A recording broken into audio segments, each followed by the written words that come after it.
just a reminder, if you're enjoying the show, don't forget to support us, hit that like button, drop a comment, and subscribe for more. Your star ratings and reviews help others discover our podcast, so take a moment to share your thoughts. We appreciate you, and let's keep the conversation going. Ladies and gentlemen, you are listening to ADHP. That's Attention Deficit Hyperactive Politics. Will you please welcome your hosts, Doug Robinson, Todd Sellers, and Brandon Popson. Hey everybody! Thanks for tuning in to another live edition of ADHP. That's the Attention Deficit Hyperactive Politics. I'm Doug Robinson. I'm here with my co-host Todd Sellers. Hello. And Brandon Popson. Hello. How you guys doing? Yeah, Doing good. Doing good. Another fun week watching the nation burn, huh? As we descend into another. Did we lose another city to the National Guard this week, or is it still just DC and LA? I haven't noticed. Yeah. He says he wants to go up to Seattle next, which would be. I don't think that would. Bring it on. Yeah. We're too bored. We got too much money, and we're too. We all gotta die one day, right, Nancy Mace or whoever said that? Like. Oh God. We're all gonna die anyhow. Might as well make it glorious, right? Whatever. Right? Because that was like her response. I want to say it was Nancy Mace, but it could have been somebody else. Oh, that's right. About about healthcare. Yeah, she's like, well, we all gonna die one day. We're gonna die anyhow. Oh, so, that bitch. Yeah. What a psychotic response, too. I mean, So we are live here on Twitch and YouTube. You can call in at 425-243-7571, or you can live chat here in the YouTube live chat, or if you're watching on Twitch, you can live chat there too. So we're talking news and politics. A little bit later, we're going to get into some geek stories, and then Todd is going to quiz us on where the weird comes from. Is it Florida or not? So that's got a new intro in graphics for it too, so that'll be fun. It's a big time segment. Oh yeah, the segments are awesome. So I guess getting right into the news, and I might have some more to add as we go here, but we'll start off with some local stuff before we get into the national news. Because there is definitely a lot of stuff going on in Washington. When you are one of the sanctuary states, when you are a blue state in a Trump administration, you have a lot of stuff keeping you busy. Our governor, our attorney general, they have been litigious and they have been protecting us. So we're going to get into some of that. If I can just find my tabs again. It's all good. Where did it go? Oh yeah, this thing. Yep. I gotta say, I like Ferguson. I know he gets a lot of criticism, but I like his proactiveness in trying to combat the Trumpism. Well, and Ferguson was our AG during the first Trump term, and he was a badass AG. I mean, he was leading he helped stop the Muslim ban. He helped stop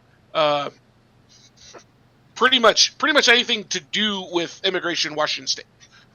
Yeah. Like, he successfully thwarted them every step of the way, and that's really how he became governor. So he won the job fighting Trump, and he's still doing it. So, of course, Pam Bondi, the Attorney General of the United States, has been coming after Seattle and other sanctuary cities. A judge did recently step in and stop them from withholding federal funds as a punishment. I'm sure they're going to keep trying. How do we make those funds show up? I don't know. But Washington Governor Bob... Yeah, I guess. Stop paying federal taxes. Well, that's the next move for California after the redistricting is stop sending in the federal money. Yeah, I mean, California's a perfect example. If California didn't have to pay federal taxes and only had to take care of their own state, they would be so deep in the black. They just hit number 4 GDP in the world. They just passed Japan. They're the fourth biggest country. GDP in the world. Yeah, economic. Yeah, they don't. If they didn't have to pay for their South shit, they would be so flush with money. And so what we got going in Washington. Washington Governor Bob Ferguson defended Washington law protecting immigrants after U.S. Attorney General Pam Bondi threatened legal action against sanctuary jurisdictions. In a social media post Saturday, Ferguson shared a letter Bondi sent to Ferguson on August 13th, saying Washington was identified as engaging in sanctuary policies and asked Ferguson to eliminate laws that impede federal immigration enforcement.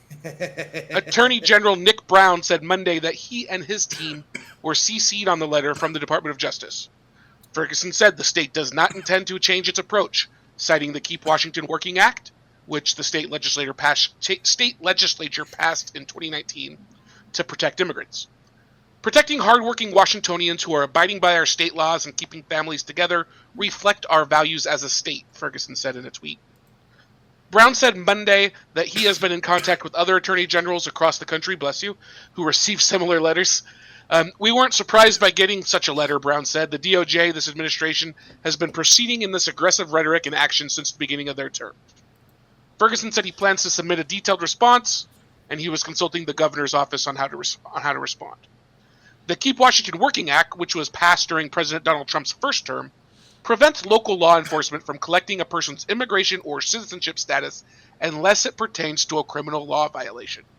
It also prevents law enforcement from providing non-public personal information to federal immigration authorities in non-criminal matters, such as a civil immigration proceeding. So Ferguson's arguing that the law frees local police to focus their efforts on keeping Washingtonians safe, rather than using those resources for federal immigration enforcement.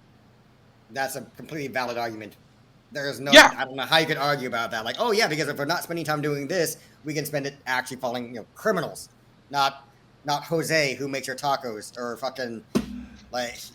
Well, you shared the story with us this week, Brandon, of the guy. Where was that guy? It wasn't in Washington, but where was that? That was somewhere, but that was a perfect example of this. The guy, but he put up a sign to say, "Come arrest, hey ICE, come get my neighbor," because he bought a shop that guy had tried to buy. Yeah, well, that was the hidden part. At first, he was just saying, because I want everyone to be here legally, And I want to think the guy was an immigrant himself, I think was the funny part.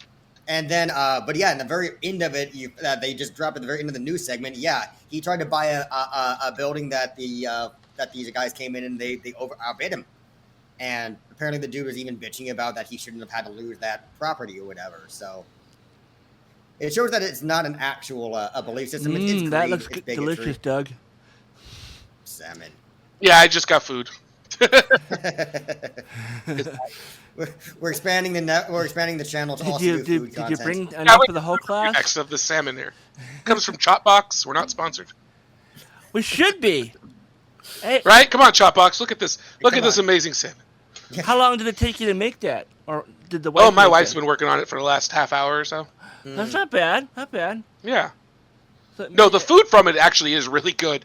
We get like a box every 3 months. Okay. And it's full of steak and chicken and salmon, and it's all been really good quality so far. It lasts you 3 months, or is it? Supposedly, yeah. I think we're actually behind. I think she paused the box because we're behind. Oh wow. Fair enough. So is it expensive? We started it on a deal, like when I bought tickets to a movie. I think it might have been the movie we went to, Todd, when I bought tickets to Sinners. They give you these deals where it's like, get Paramount Plus for 3 months free and blah, blah, blah, blah. Oh, okay. So I jokingly texted it to Sam. I was like, hey, look at this deal for this meat box. And next thing I know, she's got like a whole box picked out. She's like, how's this sound? That's awesome. Hey, why not? Well, hey, we did the math and we figured out it's cheaper than buying it at the grocery store. Oh, wow. Yeah. And it's a better quality. Oh, yeah. I might have looked into that then. Yeah, Chopbox is the name. Chopbox, yeah. Again, not sponsored, but we'd like to be. I mean, we're not currently sponsored, but if they see this video and they like what we're talking about, then you never know. So one of the 3 people watching this should totally pass that on. Yes. Oh, sorry, well, I'm trying to kick my cat in the head. Are there actually 3 people watching, or is that just the 3 of us? Oh, that was it. That did. There seems to be one person over on YouTube, and nobody's watching. That's me. That's me on YouTube. Nobody on Twitch as of yet. I have been sharing the link to everybody. So on my friends list, I'll send it to you guys so you guys can also send it to people's. See, did you get that message? Which message? I had a really good steak the other day. Speaking of that, I actually went to a butcher shop and got like a dry aged ribeye. It was amazing. You should be able to just click on this and copy, and then just repaste it on your socials, and then send it to people. So, what's the next story, Doug? Yeah, if I can keep losing my tabs. More good news. Oh, that's why, because I tube's the same window. Gotcha.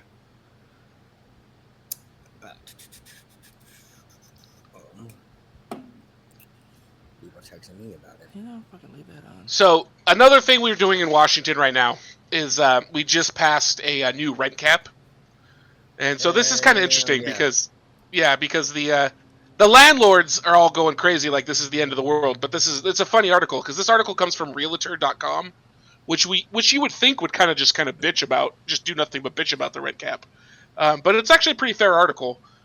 So I thought it was a good one. This is by Alaire Conte at Realtor.com. 8 Washington landlords just learned the cost of breaking the state's new rent cap. $2,000 apiece and 250 tenants off the hook for hikes found to be illegal.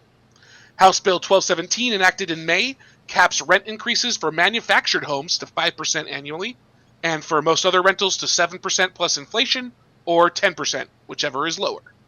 The law also bars any rent increases during the first year of a tenancy. So right off the cuff, that's a good thing. You shouldn't be able to raise a rate on somebody in the first year of a tenancy.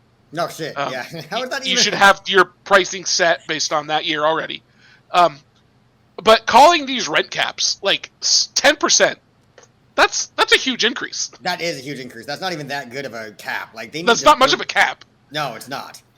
And the fact they're bitching about it, like, oh, only 10%. Right. Exactly. So the Washington Attorney General's office announced that landlords in 13 cities have agreed to withdraw notices of rent increases that violated the new cap, and to refund tenants who had already paid the higher rates. In each of the cases, the landlords had notified residents of rent increases before the law took effect on May 7th, but tried to implement the increases afterward.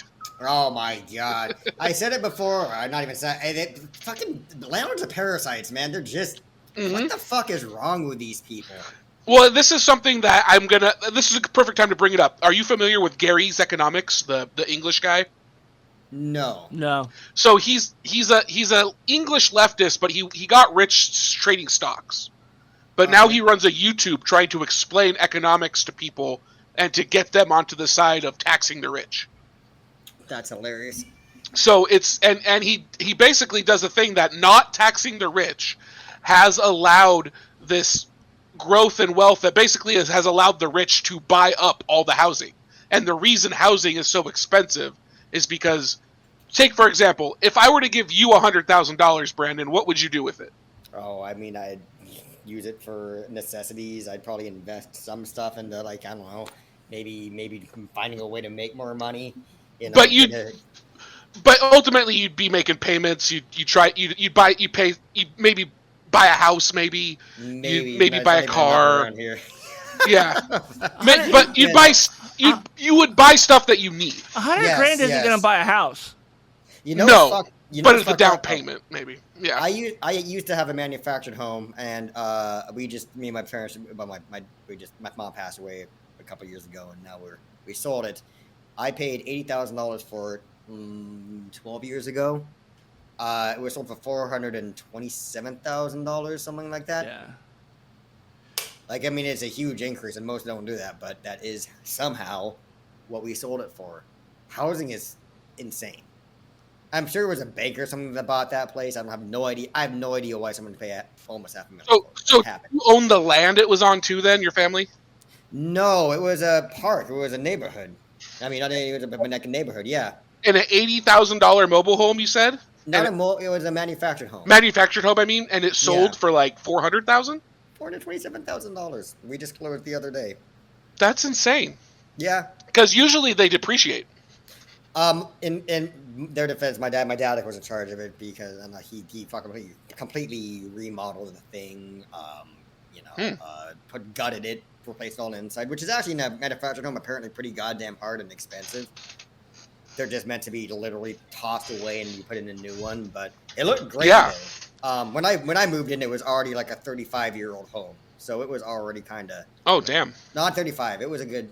I think it was going on 30 years. Yeah. That's a long time for a manufactured home. Yeah, but they completely did everything over again. It's basically just a shell with a new interior now, and it looks great. But yeah, $427,000. And that's another part of this law is that the land, because a lot manufactured homes are usually in a park on a piece of land that you still have to pay rent on the land, and so it's like you own, but you still have a landlord.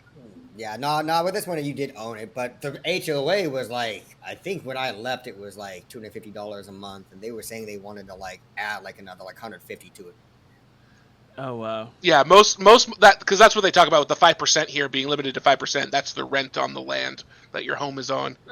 That's fucking I mean, they needed to do this a long time ago, and that needs to be dropped way down because even a 10% increase, I would have a hard time with a 10% increase on my rent right now. Right? Wouldn't that be tough year over year, especially if they did it every year? Yeah, fuck. Yeah. So yeah. And State Senator Emily Alvarado says this important new law is already working to limit excessive rent hikes and bring relief to working families and seniors across the state. Enforcement by the Attorney General's office is crucial in protecting the rights of renters and owners of manufactured homes and ensuring landlords understand and follow the law. The hell? My chair apparently ripped my pants. Oh no. Oh no. Yeah. So for seniors and manufactured home residents, the first fines cap years of runaway increases that left some skipping medication to pay bills. Washington now ranks as the third most expensive state in which to rent, according to a May 2025 Rent Tech report. From 2019 to 22, average rents in the Evergreen state climbed $436, a surge fueled by pandemic housing trends. Yep. Today, the statewide average rent hovers just under $1,800 a month. That figure is far out of reach for many residents. The median individual income in Washington is $47,149. So that's according to the U.S. Census data. To follow the common rule that housing costs shouldn't exceed 30% of income, the median renter would need to pay no more than about $1,200 a month, which is more than $500 below the current average. Yep. So nowhere is the squeeze more severe than in the state's mobile home parks. At 155 and older manufactured home community north of Vancouver, Washington, lot rents have more than doubled in 8 years, from $610 in 2017 to $1,300 in 2025. Yeah, I remember my friend Tony. Hi, Tony, if you're listening. I think when he moved into his manufactured home in Black Diamond, is like $700 a month, and that was in 2019-ish. So Black Diamond. That's funny. Yeah, and in these situations, residents own their homes outright, but because they rent the land beneath them, they face the same risk as renters. So there's people who are not taking their medication, who can't afford to buy it, who are keeping the temperatures of their house to like 60 degrees so that they can save on electricity. Robin Zorich, a resident of the community, said in April. Yeah, for America. Residents yep, right? Communism. No, yeah, you don't want to live under communism where you don't. Yeah. You have to keep the power down. And yeah, if you're communist, you'll be cold and hungry and can't get your medications. Right? Oh, what the fuck? But in America, all the stuff's available. You just can't have it. This country, man. You just every time I hear can't get medication, so they can pay their rent. It just a little part of me dies. Meanwhile, we've got 800 some billionaires in this country. Yeah. So who benefits? Yeah, go ahead, Todd. I was going to say, so apparently we can now do call-ins through Twitch. So if you're a Twitch user, you can come over to the live stream on ADHP Live, and then you can join the conversation that way. Yeah. So I just figured that out. So. Yeah, that'd be dope. If you're on Twitch, hit us up. So who benefits and who pays? The new rules draw a firm line. For people in manufactured home communities, yearly increases can't top 5%. Most other renters get a ceiling of 7 or 10 at most for the next 15 years. Landlords, meanwhile, are on notice. Each violation now carries a penalty of up to $7,500 per violation and the obligation to return any rent collected above the cap. The state has already set the 2026 limit for traditional rentals at 9.683%, making it clear that this isn't a one-off fix but an ongoing guardrail. And yet, for many tenants, even the cap can sting. As wages lag and inflation rises, a 10% hike on the state's average rent would mean paying more than $170 a month. Which, ironically, is also the cost of generic Manjaro if I get approved for that. Oh, wow. I finally saw a doctor on Friday for the first... Like, I actually have a primary care physician for the first time in my adult life. Damn, good job. Yeah. Yeah. What's Manjaro for? A weight loss and diabetes and that kind of stuff. Oh, okay. It sounded like a type of... I know what you're talking about. I'm like, is that like a condiment? With just a dash of Manjaro. A sprinkle on top. Manjaro. Can I have it on the side? I'm gonna try this. Speaking of food, I'm gonna try this salmon. And what? And who's the people that make that salmon again? That's the Chop Box. He's trolling hard for that sponsorship. Oh, I mean, it's come really on! good. If he's gonna be eating on camera, we should at least be like, remember, folks, check out Chop Box or whatever he said. It's really good. I don't think there's any bone in it. Like, I'm not getting any bone. My wife seasoned it up, so I can't give that credit to Chop Box, but it's a succulent piece of salmon. A succulent Chinese meal. What is my crime here? Eating a succulent meal? A succulent Chinese meal? Get your hands off my penis. What is that from? I don't know if Todd knows what we're talking about. Oh, God. How do you not know that? That's the Australian guy getting arrested. I remember, I think either you shared it with me before or somebody else shared it with me because I do remember hearing that, but I don't remember popular. where it's from. It gets repeated a lot on the internet. A lot. It's like the Pregante video. Okay. I totally know what that is. Man, come on. I mean, they're just viral videos that people reference all the time in social media. That's all. But so landlords and lawmakers are divided over Washington's rent caps. For supporters, the first round of enforcement is proof that the policy is more than just symbolic. Governor Bob Ferguson, who signed the bill into law, has framed it as a common sense guardrail to keep people from being priced out of their homes. Totally agree there. Critics, here it comes, see a different picture. No Republicans voted for the measure. Shocking! Shocked! And some landlord groups and GOP lawmakers warn that capping rent will chill housing construction, erode maintenance budgets, and even push owners to sell. So State Rep Sam Lowe went so far as to say the policy would be devastating for housing providers. Sean Flynn, executive director of the that doesn't elaborate as to why it would be devastating, but okay, that's what he says. And then Sean Flynn, executive director of the Retail Housing Association of Washington, predicted the law will lead to higher prices, but only by 10% at the most. But higher prices for fucking who? What the fuck are they talking about? It's rent control. It's the rules say it can't be that much higher.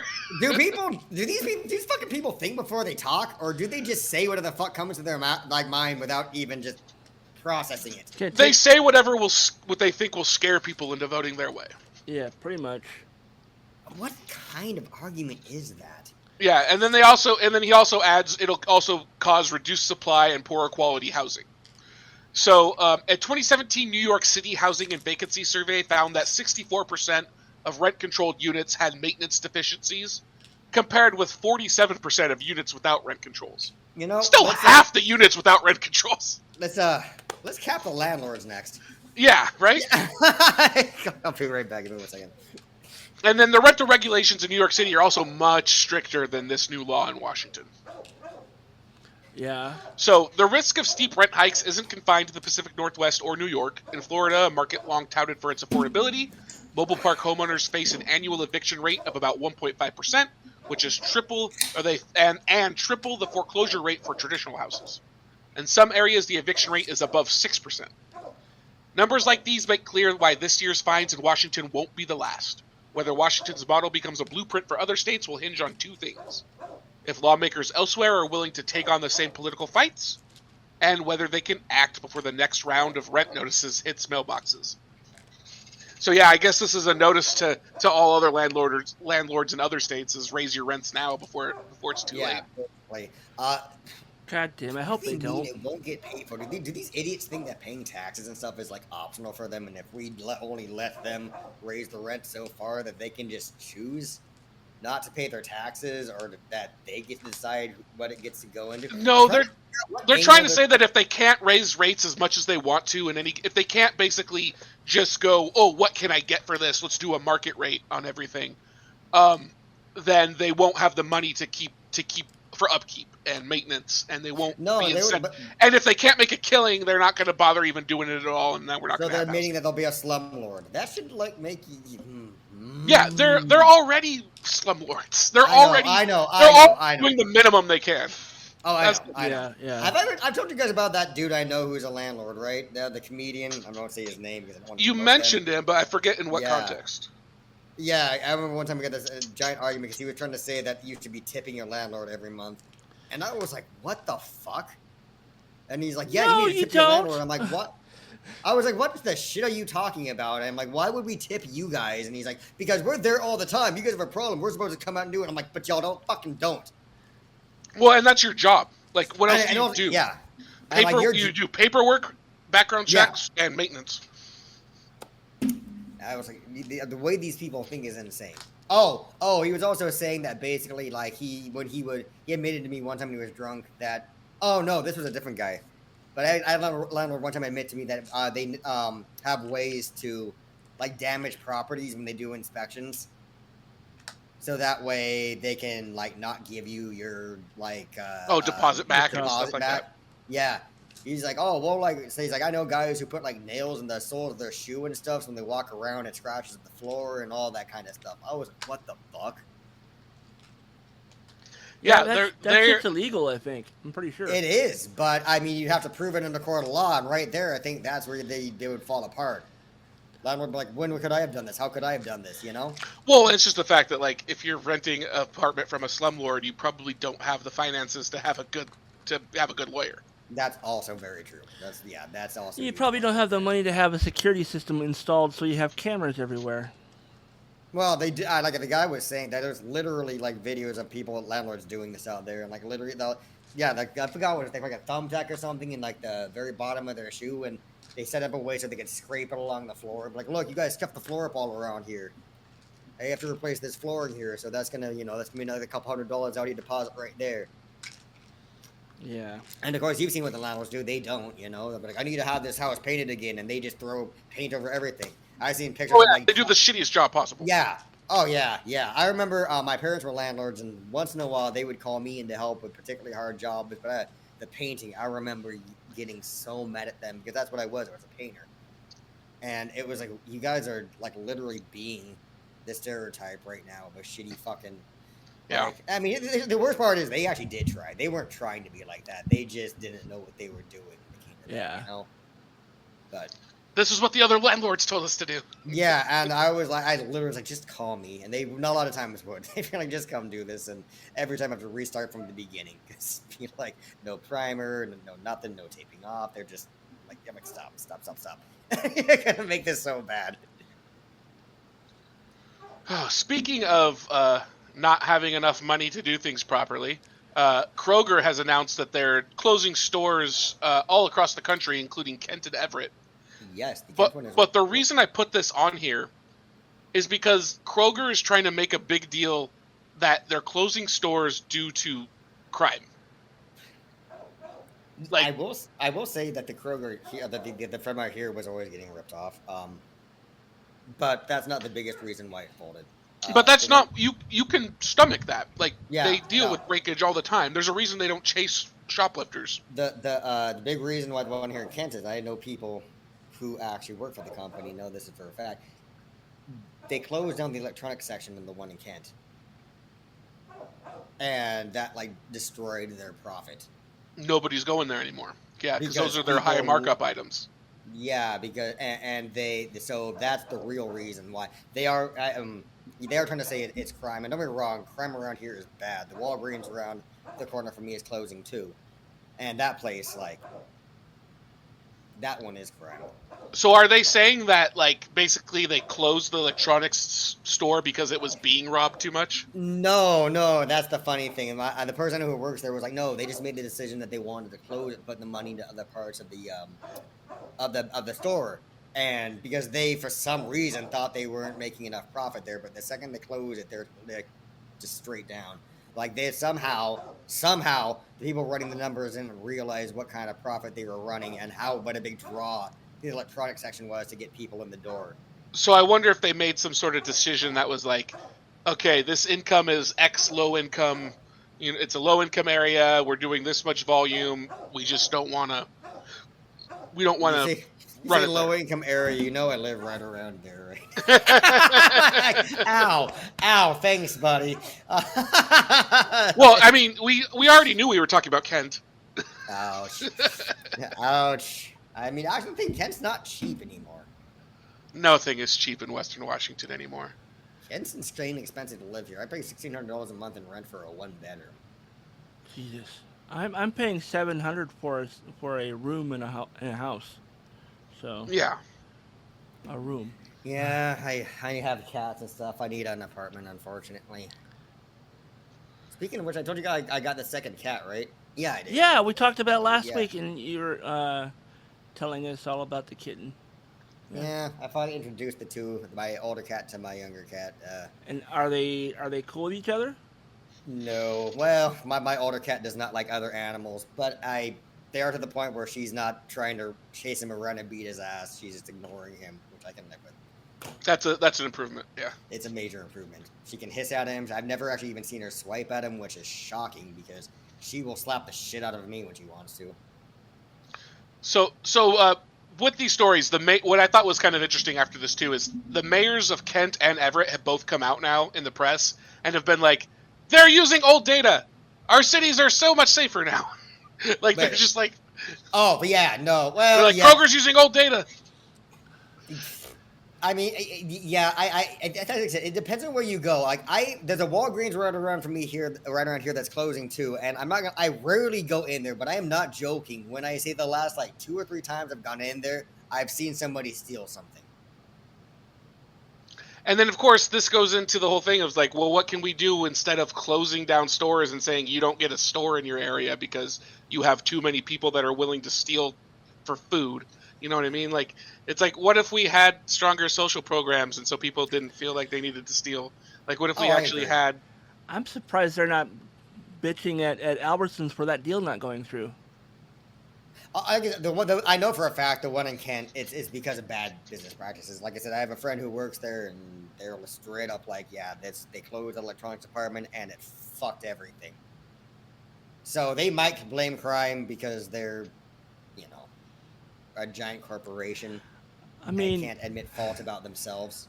Didn't Almost Live used to call like Kent like the armpit of Washington?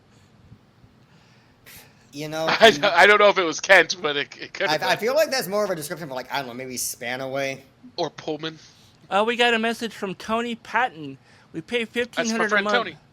We pay $1,500 a month for a 2-bedroom in Ellensburg and can't get the landlord to even respond to most of the time. Yeah. And you will call them, and I've literally heard landlords go, "It's not my job," and it's like, it literally fucking is. Yeah, no, wait, it is your job. It's exactly your job. Yeah. If it's not your job, it's your job to hire a maintenance man.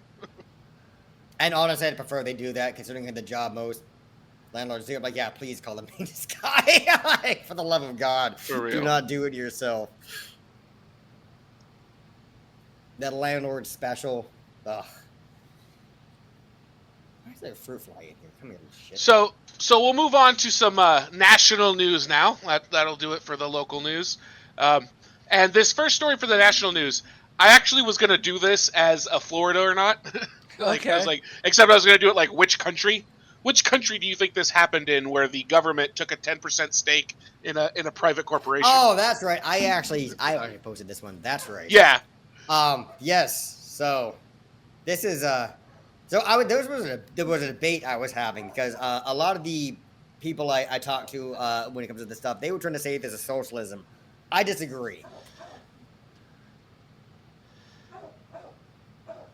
Hey guys, I'll be right back. I have to step away from my camera for a minute.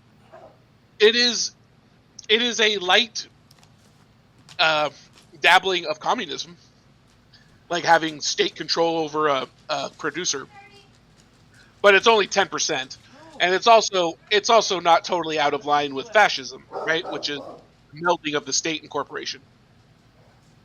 You're muted.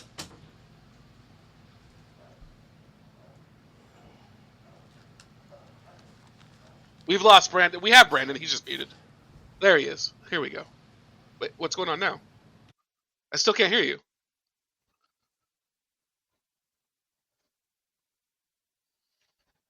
Todd, there. I hear you now. Okay. I would call it state capitalism, not state communism. Because I mean, to some extent, communism is state capitalism. Like, that's kind of what some communist countries are. That's a good point. I never really thought of it like that. But I don't think it's socialism because it's not getting passed down to the people. It is literally for, once again, the benefit of whoever owns the stock. In this case, the U.S. government. Right. Basically, what it seems like is that they're trying to use the U.S. government as like a private equity firm to invest in things. Now they can argue that if they need to take this might be conspiratorial, but now I guess if they wanted to say they needed rare earth minerals in order to prop up Intel, they now have a reason to say it's in national interest to do something militarily to try to acquire the areas. That would blow up, I think, in their faces because it's like, well, this is why you can't have you can't go to war to benefit the one private company you're invested in. They already do it for all. But they kind of do that, don't they? Yeah, they already do that. All they'd be like saying is, well, now we're going to do that for their point and for your benefit because it's your government now who needs this. And once again, that's probably way out there. It probably won't happen, but theoretically, they could run down that path if they wanted to. Now, especially with Intel, which is something that needs a very with chips, which need a very specific set of ingredients in order to make. And the other part of this was absolutely a racketeering shakedown. Like, he went after the CEO of Intel. Trump did. Trump went after the CEO of Intel and tried to get him to resign. Then had a meeting with him where he said, we'd like to have 10%. And the guy agreed to the 10%. And then Trump came out saying, oh, isn't he great? He's the best ever. He's such a fucking wannabe little mob boss. But he was literally a racketeering. He was trying to use his bully pulpit to get the CEO to resign. That was legit shakedown. Yeah. Yeah. 100%. But what the interesting part here is a lot of people are trying to throw it in. A lot of people on our side are like trying to point out the hypocrisy in this. Like, oh, you're anti-communist, you're anti-socialist, you're anti-government intervention in the private sector, yet you're okay with Trump buying a 10%. You're okay with Trump having a 10% stake of America having a 10% stake in Intel. It's like, isn't this hypocrisy? And it's like, I think we should be going, oh, look, they agree with us. Let's nationalize some industries. Here's what else we can nationalize. Oh my gosh. Oh yeah. Well, I mean, it's so funny that we're allowed to nationalize this. Didn't we overthrow a democratically elected Iranian prime minister because he wanted to nationalize his oil? And then we sent MI6 and fucking the CIA in there and deposed him and installed somebody called the Shah. I remember that happening. Yeah, I don't remember. I mean, I wasn't alive, but I seem to be aware of that. Yeah, it's very odd that we're allowed to nationalize and other countries aren't. It's kind of an odd. And it just occurred to me right now that we've overthrown countries for doing this exact same thing. Oh yeah. Are you aware what we're talking about here, Todd? No. We're talking about the Iranian Revolution. I mean, at one point, Iran was under a democratically elected prime minister named Mohammad Mossadegh, who wanted to nationalize the oil industry in Iran. MI6 and the CIA were not fans of this. Oh, okay. Similar thing happened in Bolivia. Yeah, they decided to send in a bunch of weapons and trainers into Iran and led to the caliphate and all the shit that we've seen after since then. basically we made Iran a theocracy. If you look at pictures of Iran, you are skipping a step, but yes, we did. It is our fault. The No, Shah is not. The Shah is not the religious guy, unless I missed the part of what you said. I might be messing up words there. So we put in the Shah. They had the Yeah. democratically elected prime minister, who was going to nationalize the oil. So we installed the Shah to be their new prime minister. Yes. And he was there for 10, 16 years, something like that. And then in the 70s, they had the revolution that overthrew the Shah, and that's where the theocracy came from. So it was a reaction to a Western intervention. Yes. Well, either way, for the important part there is we punished another country. You're right. I had that all fucking backwards. But we overthrew a country for literally doing this. They wanted to nationalize an industry. We said no. You have to do what we say. And it was literally at the behest of, wasn't it literally BP? I believe that's correct. British Petroleum. Yep. But it was literally BP that made this happen. Like a fucking private company pretty much demanded, we don't want to pay the rates they will ask. So we need you to go in and make sure this doesn't happen. Oh, and they convinced the politicians to do it because they said the price of oil is going to go so high, you're gonna lose favor. There we go. And so now you got to help us. And same thing in Bolivia. They had a leftist, a democratically elected president, and he was going to nationalize. I forget if it was the oil industry there as well or something else. And the CIA went in and couped him. Yeah, you see how we love to coup people. And is that where it basically became a murderous dictatorship, right? Oh, you talking about Maduro? Well, who was Bolivia? No, not Maduro. That was Brazil. That was a fucking God damn it, D word. Fucking Christ. The second I said that, I was like, that ain't right. I'm like, So yeah, I'm not sure what happened after this, but. Oh, and Tony says it's the Doug show now. I think he said that right after I got up to go and handle the dog. No. he was outside my door barking. I don't know if you guys heard him or not, but he was out there. Rah, rah, rah, rah, rah. Doug's got good information. I don't mind letting him talk. I've got all the links. I mean, to be fair, the idea of this podcast was started by Doug. Oh, was it? Yeah. I don't do politics unless I'm talking to other people who are doing politics. Yeah, I just needed an outlet to rant about politics. Hey, you know what? I'm glad to be here for it.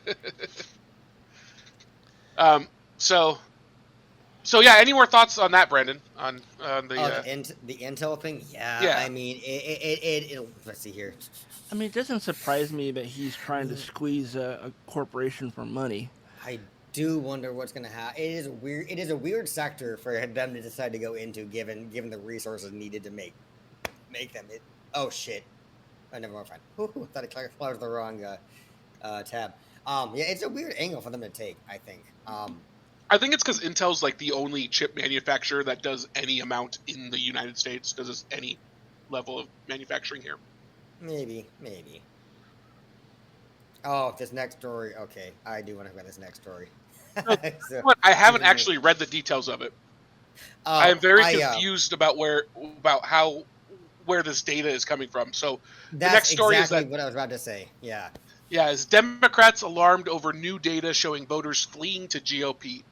That just doesn't make any sense to me. I could see people fleeing to becoming independents and just giving up their party affiliation, but going to the GOP, I'm interested in where this is going to go. This is a psyop. So this is coming from The Hill. Way this is true. Yeah, Democrats are sounding the alarm on new data showing they are losing voters to Republicans across the country. A devastating New York Times report Wednesday showed that of the 30 states that maintain voter registration records by political party, Democrats fell behind Republicans in all of them between 2020 and 2024 elections. Well, I mean, that's not that surprising considering we lost the 2024 election. Trump won, so I mean that's not a shocker. Like that's like okay. Yeah. So in total, Republicans added up to 4.5 million voters compared to Democrats, creating a huge hole that could set Democrats back for years. I think it should be an alarm for the party, says Democratic strategist Eddie Vail. I think it's a real problem. The data comes as Democrats struggle to figure out how to get out of the political wilderness after losing the presidency to Donald Trump and control of both chambers of Congress to the GOP.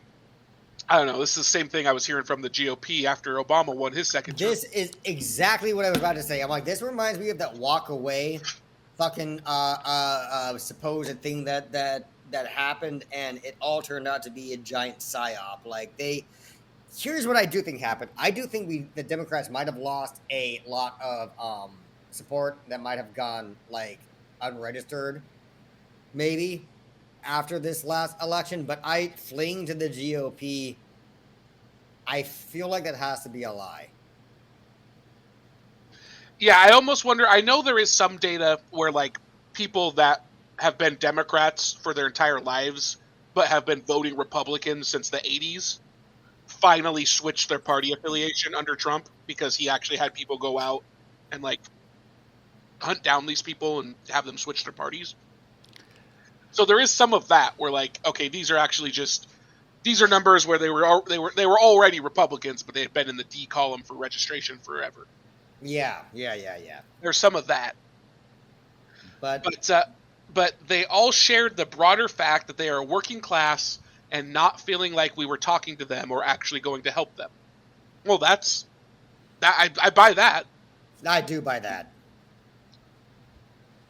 Another Democratic strategist found the report disheartening at a time when Democrats are feeling rudderless and leaderless and lacking a coherent message for voters. Two things will need to happen for Trump's political movement to fail. Trump and MAGA popularity plummets, and Democrats' brand popularity rises. The former is happening, but not the latter. You have to have something clear to offer an alternative vision, the strategist said. The voter registration lag is directly related to this because the Democratic brand is flat.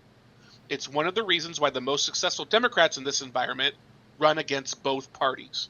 And that's absolutely true. That's Mamdani in New York. That's Katie Wilson in Seattle. That's Dan Osborne running in Nebraska as an independent. That's even David Hogg and his people running against the Democratic Party trying to primary safe Democrats. So I mean, this is a part. So interesting. So what it really is, though, is the Democrats are way too captured by their corporate donors because they feel like they're going to lose to the Koch brothers and all those others. If they don't take corporate money, they're just going to lose to somebody who does, right? That's what they feel like. Mm-hmm. And it to me it became really apparent in an interview that the House Minority Leader for the Democrats, Jeffries, he had an interview on CNN, I think it was. And sorry, it was an interview with the Bulwark, with Tim Miller at the Bulwark, which is a conservative, anti-Trump conservative channel. And And Tim was just like, well, Mamdani has won the Democratic nomination. Why don't you just support him? And Jeffries just wouldn't answer the question. He was just like, well, we're gonna wait and see, and we're gonna let it all play out. And he's like, well, why not? Tim Miller's like, you're just making the pain. You're just prolonging the pain. He's already your candidate. You're saddled with them anyways. As shitty as Republicans are, and in so many ways, at least they do accept the results of who is ever most popular on their side, which is something the Democrats really have always struggled with. They really have always wanted to, platform particular individuals above anything else. Oh yeah, Hillary above Bernie being a prime shining example. And I haven't thought this out, but I do think, I don't know why this is, but I'm more thinking about it. It's a post-Gore aspect. Ever since Gore, I feel like they have taken that stance. What do you guys think of Gavin Newsom trolling Trump as much as he's been doing? I think that's hilarious. By the same token, I can't throw my weight behind Newsom because he is anti-LGBTQ. He has done way too much corporate bullshit for me. I think it's hilarious. Bullshit artist. I don't know if he's been anti. I guess that. Part of the Democratic elite that have been willing to throw trans people under the bus. Yeah, basically. You're right. More like done some pretty anti-trans stuff. I'd have to look up. And he's extremely corporate, and he's extremely greasy. Corporate. He's just slimy. He just feels like But if the choices were him or Trump, who would you pick? Well, that's not a fair statement. That's how voting works, man. I mean, obviously we'd vote for Newsom. I mean, you're situation. right, but this is the South Park douche versus turd argument. Right, but the thing is we need to appeal to be better than that. Right, on the left. And this is exactly what I'm talking about right now, with Democrats wanting to pick who they want, as opposed to who the people actually would desire. Who their donors want. My point is, like, a lot of people are like, I'm not going to vote because I don't like either one. It's like, well, that's not really an option. That shouldn't be an option. You don't like either one, but you got to pick the one who's going to do the least amount of damage to the country. That's once it's down to the two. In practice, yes, but if there's a better candidate between now and whenever the next election is for president, off the top of my head, my brain is not wanting to give me that information. But then, yeah, go for that person. But right now, I think AOC and Pritzker. I mean, absolutely, I would definitely vote for AOC. But AOC president as Pritzker as her VP. I don't know who that person is. Do you think that's going to be a? I don't see that as a ticket. Oh no, it wouldn't win. Let's be honest here. People are not ready for a female president. We're not going to have that anytime soon. Well, they're not. Yeah, we're not. The Democrats won't let it. As much as I would love to see that happen, I don't think it's ever going to happen in my lifetime. It could happen in our lives, and the thing is, like, the Democrats actually have to throw the weight, and not Hillary. Hillary is another perfect choice of just like Hillary should have never been the first woman they floated. That was because the established Democrats wanted her. Well, it's because she's done the work for a long time, and she'd been. It should have been Bernie. And I mean, it would have been. I mean, I caucused for Bernie, but at the same time, like, I caucused for Hillary in 2008 because I saw a world where we could. I believe that whoever ran for the Democratic presidency in 2008 was going to win. After George Bush, whoever we put up was going to win. I also believe that whenever Barack Obama ran, he was going to win. And I straight up told my caucus, I said, we shouldn't, and I not with any kind of pun intended, because he was not in the picture yet, but I told my caucus, I said, we should not play both of these trump cards on the same election. We have an opportunity to have 8 years of Hillary followed by 8 years of Barack, which will solidify the Supreme Court to the left, and then we can do whatever we want and have all the fights we want and do whatever we want. And if we don't do that, if we go with Barack right now in 2008, we will have 8 years of Barack, and then who knows? That's literally like almost word for word what I told them. And I have never been more upset to be more freaking right about anything. Because you were right. You were fucking right. I know. Yeah. I mean, I honestly, I always talk about. The more time goes on, the more I focus on the Gore loss. Like, I realized what a fucking blow to democracy that was. What kind and our future that showed the Republicans they could fuck with elections as much as they wanted to and get away with it. And I was a Republican back then because all my parents were Republican. Oh, speaking of caucuses, you want to know how conservative I used to be? I was on the Ron Paul caucus. Yeah, that makes sense for you. That's absolutely where I would have expected you to be. Yeah, I helped him. I met with I learned some crazy stuff. I learned Mitt Romney's cousin is a chiropractor around here. In Washington? Right around me. Wow! If you drive through, I'm not supposed to talk about it. But is it not called Romney? It is called Romney. If you drive around here, you will see a Romney fucking doctor something around here. And we actually did our caucus meetings at his. Funny enough, he was against. I don't know if I'm allowed to talk about this right now. It's been years. I'm imagining it's fine.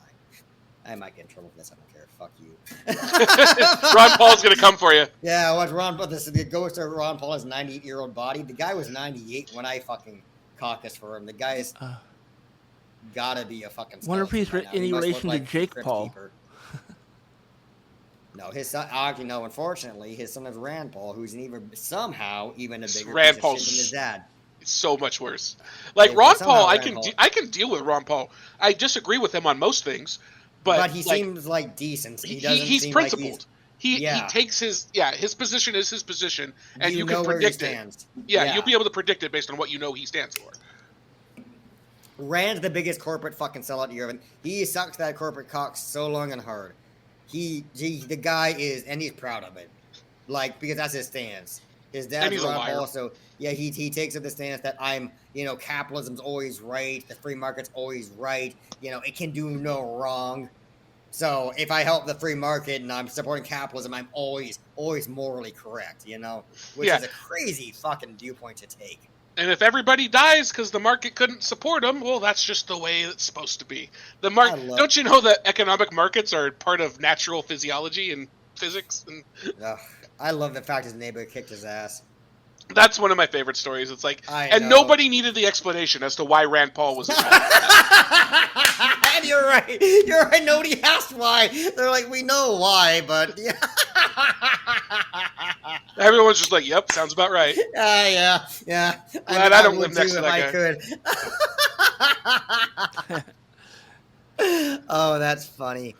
Okay, let's move on to the next story. One thing I did want to add on to this one, because it's talking about how the Democrats actually need a coherent message. And that's that's the messaging I'm trying to come up with, which is like, let business be business. Let's take away the burdens of minimum wage and health costs off of business, and let's have universal health care. Let's have a universal basic income, and let business be business. And I had another one today that I thought of earlier. And of course, I didn't write it down. But it was basically fuck. I'll have to go back through the stuff I was reading. I want UBI so bad. You have no idea what I want. Fucking UBI. I mean, with AI coming on, it's like the only thing that makes sense. Like, if you're gonna brag about how many jobs AI is gonna end, then guess what? We need to tax your profits that you make with AI. Here's the weird part. People bitch about, like, most people say AI is gonna replace all the. You know who could be replaced most easily by AI? When I think about it, is CEOs. Yeah. Why shouldn't they? Like that is the most easily AI-able job in a. Because you're just making economic decisions, right? Yeah, you would think a computer would actually be prime choice for that. Or executive assistants. Almost all the highest ranked CFOs, CEOs, freaking most of those high-ranking, highest-paid jobs are the most easily, like, applicable to an AI program than anything else. I'm a phlebotomist. You might make a machine that can do what I do, but you'd have a hard time. You'd have to have people to maintain that, all that stuff. It would not be a self-contained unit. You would have to have people replacing needles, cleaning it out, etc., all that stuff. A CEO, however, what do you got to replace? You just got to fucking give it a fucking nice air cool. Why do companies even have CEOs other than this myth of the great man? Yeah, exactly. The point is that's the guy who's earned it. That's the guy who made it. Like, that's the whole point. That proves capitalism works. But I did think of the other point I in my little, so like, let business be business, and then coming from Gary's economics, tax wealth, not work. I mean, it's right. We think about it. That makes sense. How do you tax? Yeah. So we don't want to tax labor hours. We want to tax money we want to tax capital gains. We want to tax wealth. We want to tax people that are borrowing against their wealth to pay themselves. We want to, tax wealth, not work. And I think that's capital gains. Yeah. Gotcha. So yeah, you tax the capital gains. You tax if somebody borrows against their investments in order to pay themselves rather than taking a wage. Tax that. Do you know what I'm talking about? That should be. Here's the thing: I can't take a loan against myself to pay myself. So basically, what people with a lot of assets do, like Elon Musk, he borrows against the unrealized capital gains from his tax holdings or from his stock holdings, and so he never actually makes income. He has to pay some interest. Theoretically, but the interest he pays is way less than the taxes he would pay if he took it as income. Sounds like tax evasion to me. It really is. It's a legalized tax evasion. It's called the borrow, beg, die strategy, where you borrow a bunch of money, and then you, instead of paying back the payments on it, you go, look at how important I am. Look at how big my company is. Don't you want me to get even bigger so that I have more money to pay you with in the future? So let's not make me have to pay anything back now. and then eventually you keep doing that until the borrower dies. And then isn't that like? And then there's loopholes where it doesn't have to be paid back like at all, or the state pays it back. Isn't that like anti-capitalism? What do you think about it? Because in capitalism, it's supposed to be about putting your own money and your own name up for risk, and that's why you make the most money, because you're capitalism solved that problem.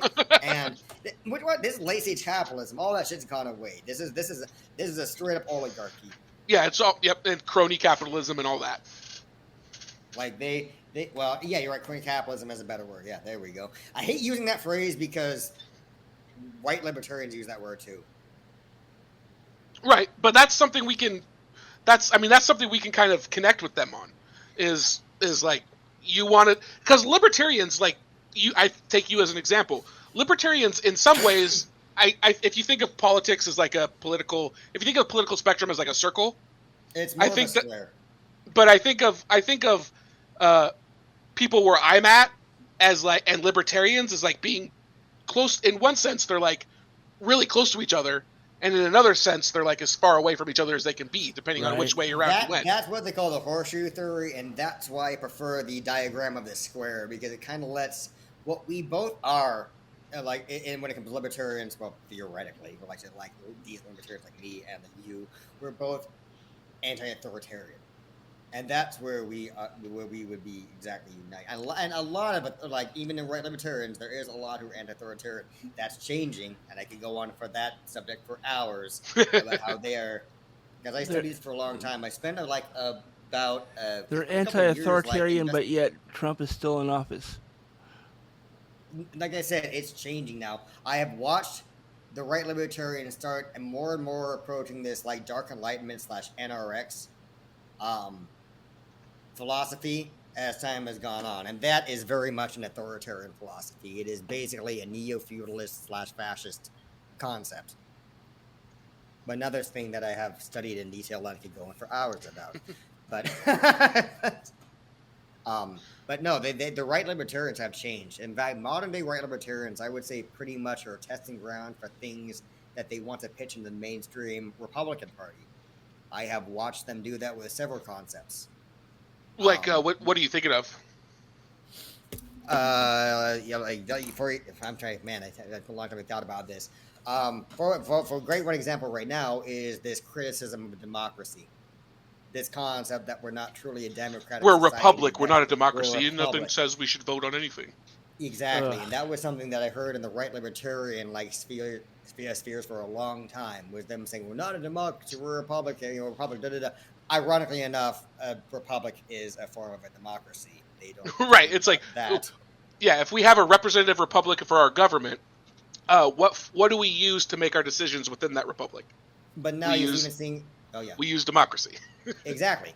But right now, they're even forming harder, more like anti-democracy, like democracy is a dumb way to do stuff. And you're beginning to see the fringes of that seep into the Republican Party, of them having heavily criticisms of the democratic process itself, which is how they're justifying right now, maybe not allowing for democracy in the future.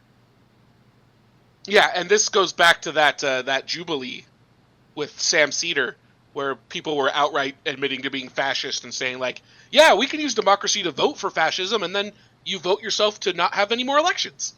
Exactly. Ugh. And as I was told the right libertarians and got into arguments with them, I'd be like, of course you guys don't like democracy. You guys haven't won shit fucking ever in this country. Ever. No shit you guys like it. Like, if I... So we do need to get to some geek stories, but just real quick, the NASA chief is going to stop using NASA for science. So that's great. They're reducing NASA to only things that deal with spaceflight. They're no longer going to study the atmosphere or how global climate change is going or anything like that. Oh, NASA is only going to do things that pertain to spaceflight. Of course. So yay. Yay for education, yay for knowledge, yay for knowing what's coming. I swear to God, I'm going to make a time machine go back and save Harambe. This is the most... No, I think you already identified it, Brandon. You got to go back to 2000. You're right. Honestly, that really... That's it. Only recently have I realized what a fucking blow that was. Only reason I was like that fucked everything. Mm-hmm. Could you imagine? I mean, it fucked us on climate change. It fucked us financially as a country. We had a balanced budget that we then splurged on tax cuts and war. The whole reason why the 21st century right now looks kind of foobar instead of being super optimistic is the 2000 election. Yeah, it really was. And you ever see that picture of him when he realized it was being contested? He's literally laid on the floor because he knew he was fucked. Because he knew, because he already, you could tell he already knew the Republicans were going to pull some shit. He was literally laid on the floor, frustrated as shit. Because at that point, remember, he was announced he had won. Right. And then suddenly they were like, no, there's been contest, Yeah, it was. I mean, there's a whole lot. I mean, and then the whole Brooks Brothers riot, which was proto January 6th. We're gonna go. We should do this on Patreon. Let's wait for Patreon. Yeah, we can go into that one. We can go in a lot more into our old grievances on there. We should Todd, you want to take us to some geek stuff? Okay, here we go. Welcome to What's Geek this week. Your go-to for the coolest in pop culture, tech, and nerdy news. Let's dive in. All right, hey guys. Yes, this is What's Geek this week. If you haven't seen it yet, I highly recommend watching Season 2, Episode 1 of Peacemaker. I watched it a few days ago. It was really good. I really enjoyed it. I'm slowly starting to really like this character, because initially I didn't like Peacemaker. He was kind of an arrogant shithead, and was kind of a dumbass too, to be honest. But he's growing on me. He's becoming less of a douche and more of a hero. But I've actually never seen the show, but I need to. It's one of the things I really do want to watch. Actually, I watched all of Season 1, and I highly vouch for Season 1. Yeah, all my friends say I'd love it. It was everything I wanted to see in a DC show that didn't involve Superman or Batman. Let's put it that way.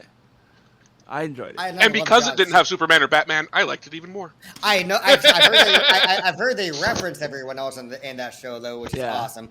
Well, also, I love John Cena. I think he's just an amazing. John Cena is a great comedic actor. I don't care what anybody else says. I think that's. I've liked him in almost everything I've seen him in. He's great. Yeah. Well, this is a testament to this character, for me, because I did not like John Cena until I saw was Justice League with him in it. Yeah. And then I kind of liked him a little bit from that. And then after watching Peacemaker Season 1, I was like, oh, now I like John Cena.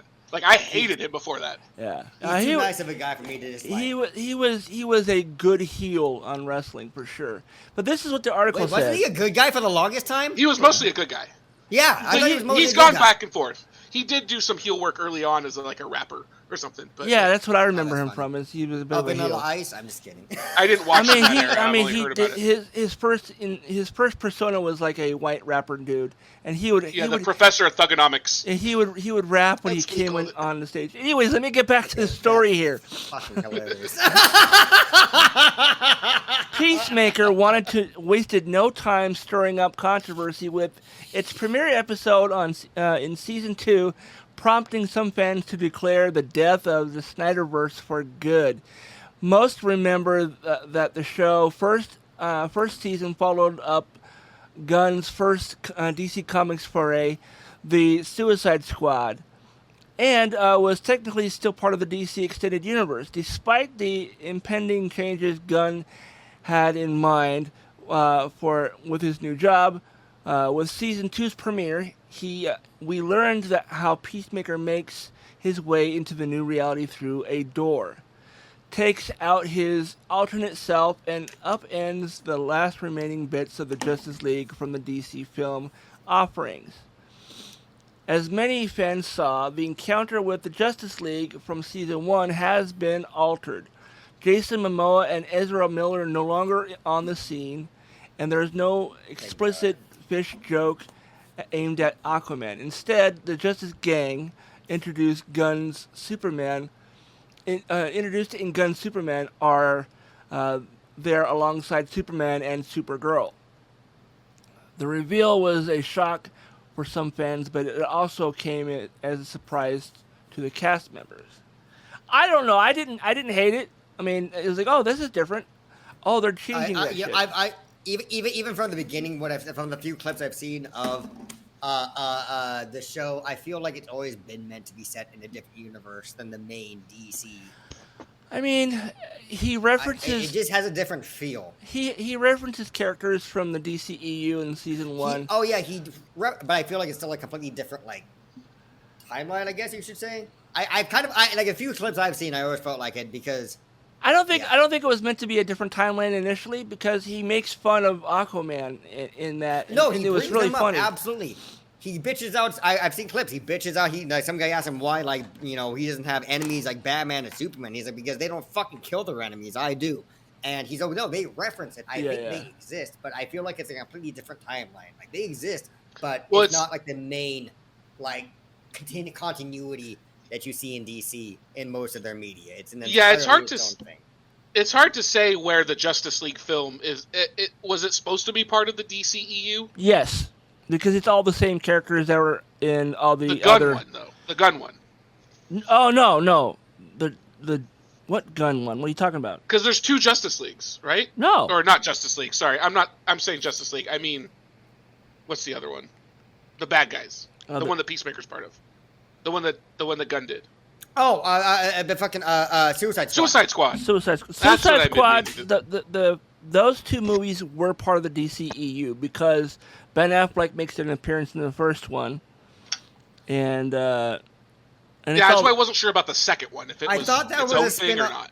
I thought that was a different universe too, because Robin's dead. Yeah, they don't really talk about it. You just see his outfit. There's lots of Robins though, right? I think they do reference the fact that Batman went crazy basically because. But those 2 are still in the same universe because other characters were involved. But I don't know. I'm digging season 2 so far. There's some changes. I feel like they got rid of Ezra Miller just because it's Ezra Miller. I mean, he is very problematic. So yeah, they got rid of him. Yeah, way beyond problematic. I don't. Speaking of the Flash, Grant Gustin, who was the Flash for the CW, has been really campaigning to be the DCU's Flash. I'm all for it. Do this though. No, I think it's yeah. No, I haven't heard anybody else. I haven't heard anybody else from the CW show saying, "I want to be part of the DCU. Let my character come over." The only person I've heard anything about was Grant, and I'm all for it. Grant was a fantastic Flash. Well, what did you mean, Brandon, that they always do this? You mean that? I should say that I would say not they should always. I feel like everyone's actors probably wants to reprise their old rules. I honestly think that's why Dean Cain showed his ass so bad. He wants to be. He's jealous about the new Superman. I genuinely think he wanted to be the next Superman. He felt like he should have been him, and that's why he got all butthurt. I don't think he honestly believed he had a chance at that. I think he just knew that it was a chance to get himself attention. Whatever he is doing. Yeah, I think it's just they're reaching out to get some attention because Kevin Sorbo did the same thing when Jason Momoa. It was either Jason Momoa or it was The Rock who became the new Hercules. I can't remember which one. But like I said, that's exactly. But because they, yes, you're right. He's way too old. Yeah. But Grant Gustin's still young enough to still play the character. I don't think he's too old for it. I think honestly, anybody but Miller, I'd be down. Yeah, no, I mean, I like the way Miller played the character, but because of how he is in the real world, I don't want him to be a part of the new stuff at all. I was an asshole last time. I didn't believe them because of non-binary. I choose to believe. I mean, I should believe them, but I do think they are a gigantic piece of shit.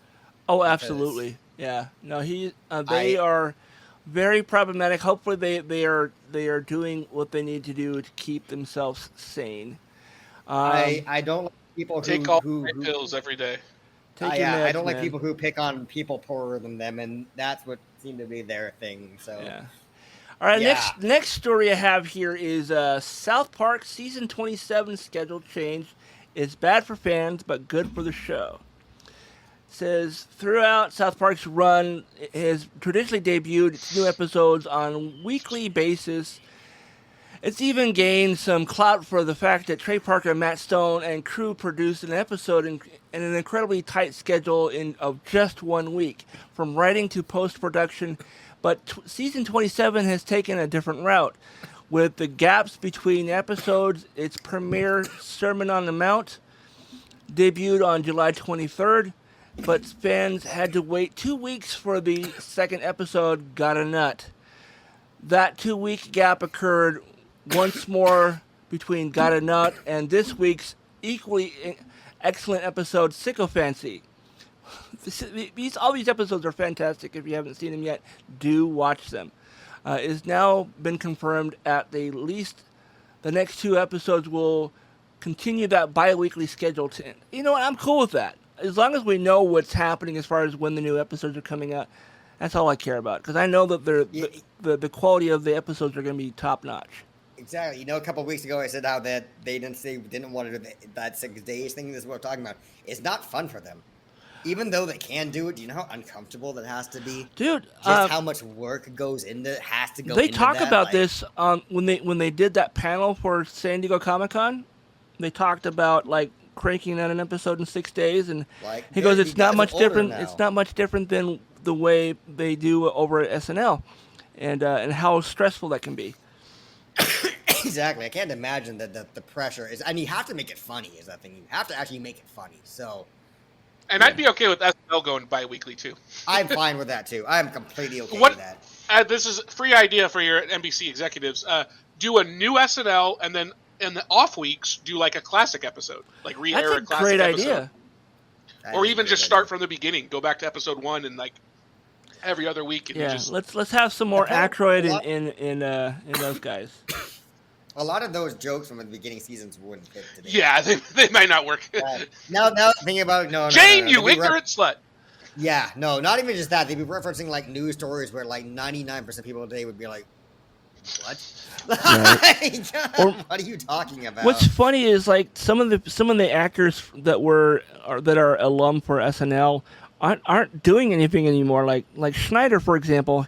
He was really popular on SNL, but all the movies he's done that have been done well. Rob Schneider? Yeah, he's a fucking weirdo. That's I was gonna say, I'll have you know, Todd, Rob Schneider is very busy being a pissy old man on the internet. Yeah, well, I'm just saying the only time he has work is when Sandler has a movie. He tried doing comedy. He's a major Trumper, dude. Oh yeah, I know. Videos he's now. a major trouble. He literally spent I believe I saw somebody who talked to somebody who saw him live, and pretty much he bitches about how he should be paid as much as Adam Sandler and all of them. Like it's part of his bit.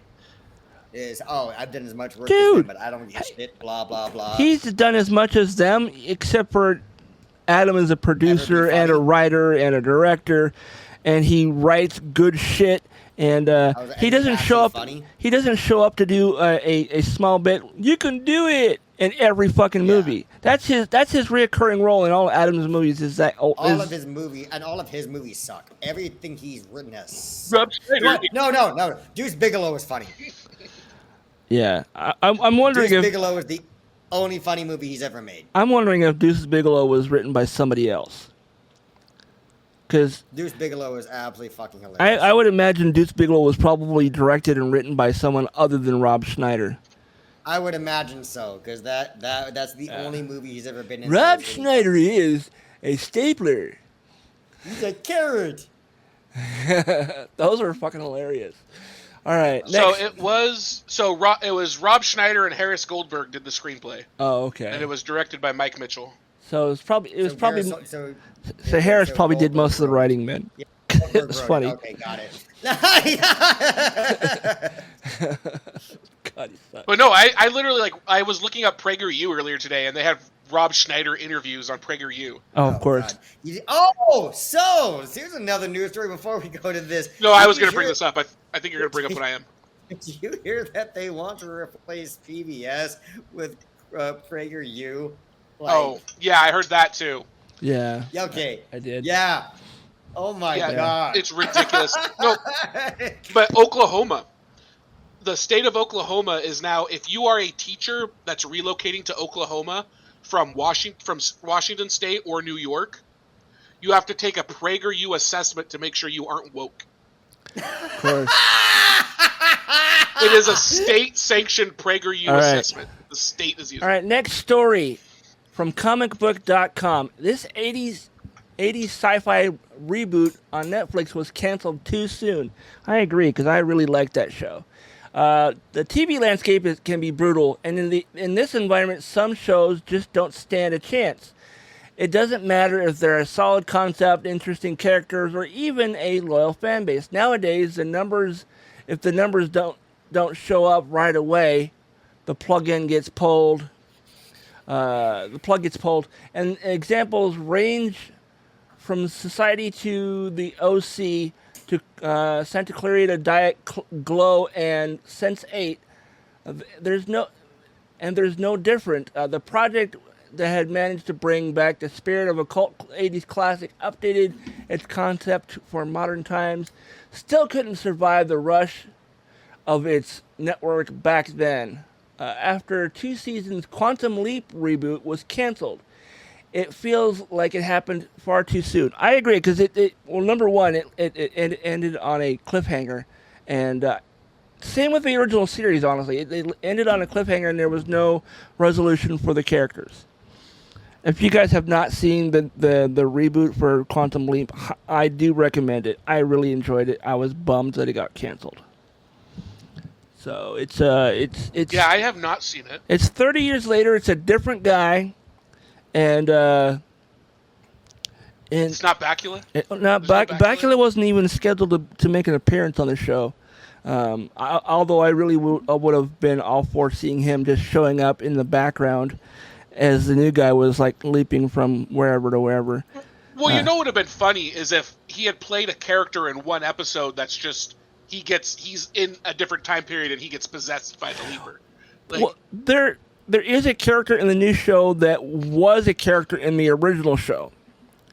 So Ernie Hudson plays a guy who was a soldier that Sam jumped into back in the early 90s, late 80s, and so that's kind of the premise. This guy figures out what happened and worked his way up in the government, in the military, and became the general in charge of the program. And there's a few other nods to the original series, like one of the characters is the daughter of Sam's handler, and I can't remember his name right now. Dean Stockwell, I think is the actor's name. That's the name I just read in here. But yeah, he played like his handler, the guy who would talk to him while he was in the other timeline. But yeah, Dean Stockwell played Al. That's what it was. Yeah, Al. Yeah, no, there's lots of references to Al and Sam in the show. Like, this is what happened to Sam back in blah blah blah. And I enjoyed it. I liked the show. I thought it was a really good because it wasn't really a reboot. It was more of a revival without having any of the original actors in it. So this was on TV, and then Netflix has picked it up to play the reruns. Right? The reruns, yeah. I mean, it only got 2 seasons. It got canceled. Like the season ended, and like the next day it was announced that it was canceled. So if it does well enough on Netflix, Netflix may decide to do a third season. I hope they do, because I would, at the very least, I would like to see a good solid end of the story where the new guy either comes back or something cool happens so that there's a happy ending. I don't want to see, because Sam didn't get a good ending. They just ended the show. Now, back in the day, Todd, did you ever watch Sliders? I did. I loved that show. I always would get Quantum Leap. As a kid, I didn't watch either, but I would get the two of them confused horribly all the time. My sister loves Sliders so much. Was it even a similar premise? I mean, it wasn't, because Quantum Leap was time travel. Sliders was different universes, like the multiverse. Before it was called the multiverse. So they would go to other Earths that was different from our Earth. Like were they still themselves, or were they taking possession? No, they weren't taking possession of anything. They were showing up in another dimension. Okay, that's the difference. So there was one episode I remember, and it had Corey Feldman in it too. They showed up in a world where it's like an apocalypse, and there's like, Then there's another one where they show up, and it's like we lost World War II, so everything was like German. Oh, it's a Man in the High Castle like thing. Yeah, way before Man in the High Castle was ever even a show. But yeah, but it may have been a book. May have. They may have borrowed it from a book. There's also one where Man in the High Castle is a Philip K. Dick book. Oh, okay, I didn't know. You know Philip K. Dick though, right? I do not. Let me finish, please. Oh, sorry. God, forgot what I was saying. All right. There was also an episode where like the dominant species was dinosaurs and humans were. It was kind of like a Planet of the Apes, but not apes. They were all dinosaurs. So yeah, no, it was a good show. It was a good show. Yeah, I would love to see Sliders come back. Actually, I would be absolutely. That'd be an interesting one. Especially if Jerry O'Connell is a part of it. I never liked it myself. My sister was a fucking addict to that. Oh, dude, that show was amazing. I loved it. Though the thing, there are different versions of the show though. There was the one that was on, I don't remember. It was probably NBC. It was on one of the sci-fi that she watched. Well, no, when the show first started, it was on like one of the 3 big networks. But then it got canceled over there, and then it got brought over to the Sci-Fi Channel, and then they restarted the series. So, all right. So next story. I feel like we got to tell Todd about Philip K. Dick. Like, I feel like we can't let that go. Oh yeah, I'm going to grab another beer, but go for it. I'll be right back. So Philip K. Dick is like the patron saint of dorks. That's how I've heard him described in the past. He wrote all the novels that he wrote. The novel that it's called. The novel's called "Do Androids Dream of Electric Sheep?" But it's the book. I think there was a movie that was inspired by that book too. I think. Yeah, the what's it? I always Electric Dreams. Electric Dreams. Blade Runner is based on that book. Oh, okay. Yeah. Well, it was a short story, wasn't it? It may have been a short. It's called "Do Androids Dream of Electric Sheep?" Yeah. Okay. Yeah. You know what? And I'm not even a fan of that movie. So. Fair enough. All right. And Minority Report is also a Philip K. Dick thing. Never saw the movie because it was Tom Cruise. It's worth it. I love that movie. Yeah, I'm good. All right, next story. I don't care. Let's go. Fair enough. All right. Gonna get me yelling at you this time. Dude, I have been trying to get through this list for the past half an hour. God. All right. Where was I? You know what? Never mind. It doesn't really matter. Yeah, fine. Go for it, man. Let's go ahead and move on to the next thing because I lost where I was. And you were starting a new story. I was trying to get you between. You were starting the next story. All right. So. Let's see.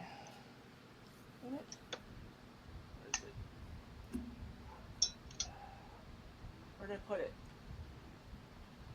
Oh, there it is. Okay. Trying to remember where I put the fucking sound. All right, let's get over here and do this.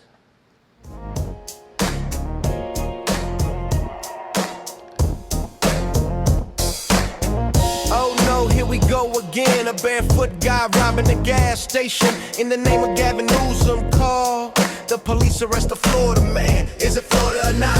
Is it Florida or not? Where did this happen if not in Florida? Where did this happen if not in Florida? All right, it's new segment, kind of transitioning from that's some weird shit to because it was actually a popular bit that we did last week. I had a bunch of people say that was fucking cool. Do that again. Do some more of that. So, all right, we're doing it again. I got a bunch of stories here. I have them kind of mixed up. They're not in any particular order.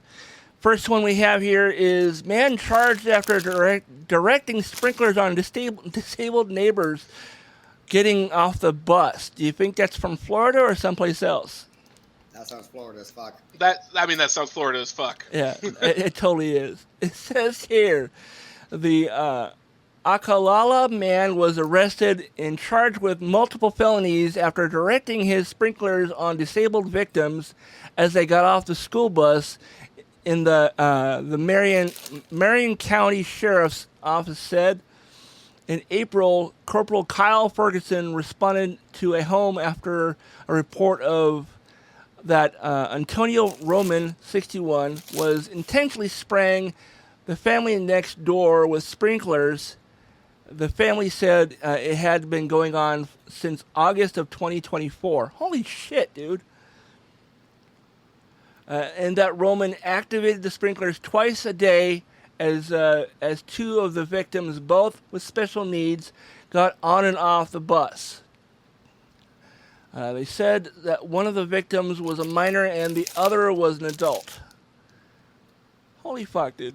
There's something wrong with people in Florida. Clearly. Oh my god. Well, one of the things that's wrong with people in Florida is that Florida doesn't make you pay out-of-state alimony or palimony, whatever it is. Oh, okay. Like if you have or child support. So if you're a deadbeat dad and you go to Florida, move to Florida, they don't make you pay your child support out of state. Okay. So that's why Florida is full of all these deadbeats. That explains why there's so many shitty people in Florida. Okay. All right, next story here is 12-foot python captured after weeks on the loose. It says right fucking there. That was not... Well, it was after weeks on the loose in South Carolina. That doesn't mean it didn't get to Florida. Maybe, yeah. I honestly was going to guess Florida because I thought you were trying to trick us.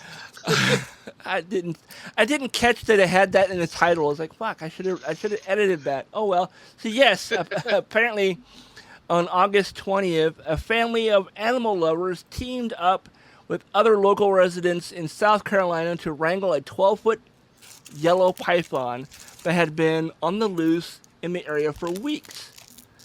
Prosperity resident Warren Gallman ventured out with his son Jordan and nephew Jaden when a local family reported a sighting of an albino reticulated python that had been on the loose in Newberry County for several weeks. It says here, the trio visited the scene of the sighting about 2 miles from Gallman's house and searched the area with Evan Turner, another nearby resident. Yeah, but this could have easily been Florida because it was a python on the loose. Because isn't that where most of the big snakes come from in Florida? Is like they were pets and someone let them go. And people let them out. Yep. Yeah. So, all right. Next on this list, man arrested after drone carrying drugs crashes into house. Okay. Well, you think it's Florida, or do you think it might be someplace else? That sounds pretty Florida to me. Sounds very Florida, but it could be somewhere else. I'm going to say elsewhere just to differentiate. Well, Brandon's correct. It is very much a Florida man story. I think this one. I think I even got this one off of the Florida Man Reddit subreddit. Oh yeah. A Florida man is facing charges after his drone carrying drugs, including methamphetamines and fentanyl, crashed into a home, authorities said. The homeowner called the authorities after they said a man showed up on their front door after crashing the drone into the home on Tuesday. The Hillsborough County Sheriff's Office said deputies responded and found the drone and multiple bags containing methamphetamine and fentanyl. The drone owner, 49-year-old Jason Brooks, was taken into custody and arrested in charges including possession of controlled substances and possession of a controlled substance with the intent to sell or deliver, authorities said. I mean, you would think if you're going to have people delivering your drugs with a drone, that your drone operator would not be sampling the product. I was say they were high too when they did that. You know they were. One for the drone, one for me. One for the drone, one for me. Okay. Okay, so this next one, woman winds up in emergency room after popping a pimple in the triangle of death. Do you think that is a Florida person, or is I it? was gonna say, what's the triangle of death? Like the perineum? What are they referring to? Like I don't know because I didn't read it because I wanted to read it on air. But it says It's actually this area right here. We're supposedly not supposed to pop pimples because it can it might be like that. I forgot which way it goes. There's a triangle on your face, basically in the middle, which if you get infection, theoretically it can flow directly into your.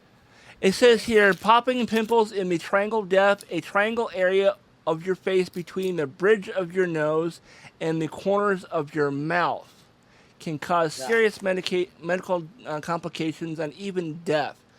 Lish Marie, a young mother of 3, recently went viral on TikTok after posting a video about how popping a pimple below her face caused an extreme inflammation and facial paralysis that required medical attention. Lish tried to. Did we guess yet? Yeah, I thought you did. Did you? What do you guys think? Do you think it's Florida? Anywhere, but I'm going Florida. I go not Florida. All right. It doesn't actually mention where, at least not that I saw anyway. But it was a good story, and I thought this would be good for this segment. And it looks like it's well, I think it was first reported on the New York Post, so maybe it's on the East Coast somewhere. But it doesn't specify, at least not that I'm seeing here. But yeah, it even shows you a diagram of the areas where you should not be popping any large pimples on your face. So did it say what happened? Like she got a bad infection, or? Let's see here. Where was I? Post isn't the most reputable sources. Just gonna say it. Yeah, I mean it's an interesting story either way. I'm not saying this is all factual, by the way, folks. I'm just reading the story. Yeah, New York Post is questionable at times, to be honest with you. They are not a. I believe they were a Murdoch tabloid. Yeah, I think they are. They are a tabloid of So these are the same people that probably gave us the bat kid or whatever. No, but they're all. It's probably a true story, but it's too. Yeah. Lish tried to pop a pimple just below her left nostril using her nails. Within an hour, she knew something was wrong. The left side of her face became so swollen that she tried to smile. It hurt. The only other corner of her mouth raised into a grin.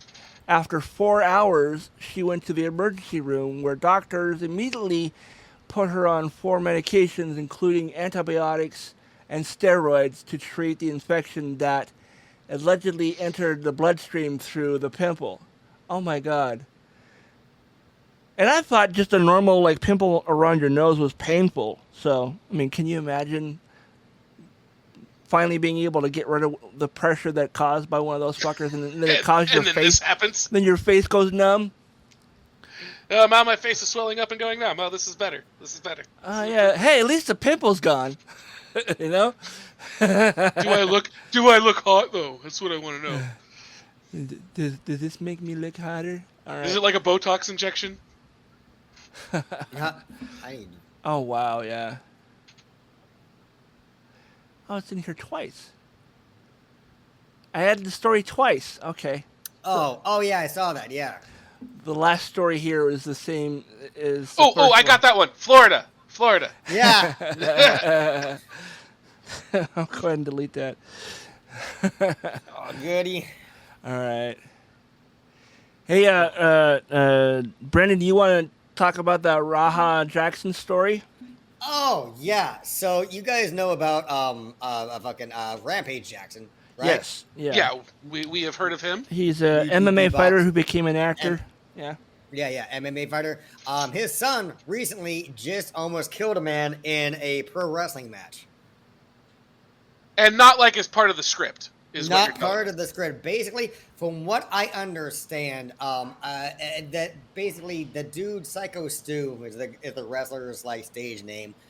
mistook him for someone else and basically started up the script he was supposed to go off on with another wrestler in front of Raha.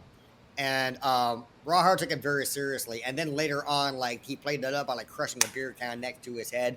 So Raha decided it was a good idea. And according to the story, the producer said you can, quote unquote, take it out on him when you come onto the mat, because he was scheduled to come out and kind of like wrestle a little bit.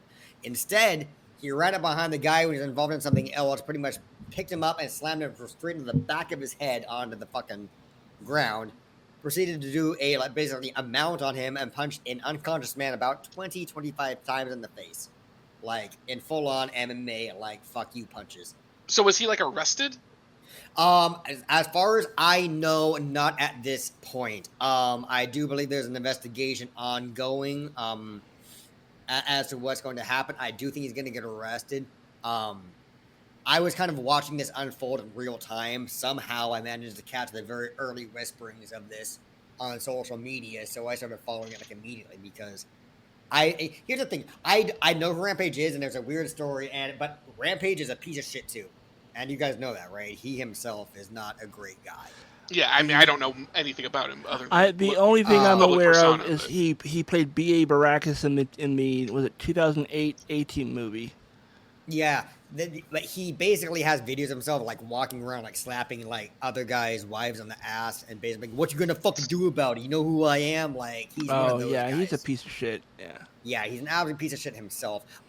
So the fact that his son is like a rageaholic, and here's the fucked up part. As I was watching the streams of this when it happened, and there was some that were showing literally when he was being removed from the premises, and he was still trying to fight the wrestlers who had pulled him off of dude, and basically saying, "I keep trying to fucking people playing me, blah blah blah." And I actually saw the call where he was told, "Dude, you just did that to. He's not waking up. They can't wake him up. He might die." And Raha's little response was, "Oh, my bad." And so when it comes to a court case, all of this stuff is going to be presented. I mean, yeah, that's not a great response. But, I mean, if it was like, "Oh, my bad," or, "Oh, shit, my bad." I mean, it was like he didn't care. He's a rageaholic, and you can tell. Like, was like, this was a pro wrestling match, and he somehow, and even Rampage, his excuse was like, my son's not a pro wrestler. Like, I don't know why you would have him getting involved in this, blah blah blah. Yeah. He's trying to say that he didn't. My son didn't know it was fake. He thought wrestling was real. He was just doing what he thought he had to do. I mean, it was a brutal attack. I mean, I've seen some brutal shit online. It was brutal. And don't get me wrong, Psycho Stu, the guy who got attacked, he seems to be kind of a POS himself. From everything, I was gonna say, what promotion was this?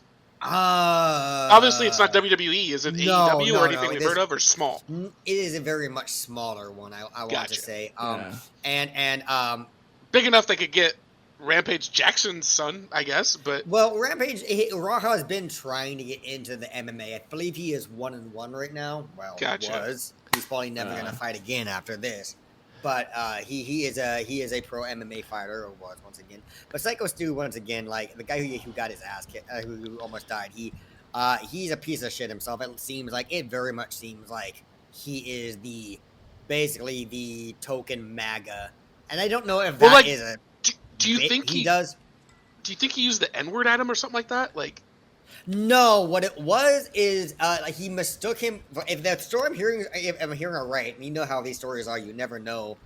Right. We're not gonna know for a long time what actually happened.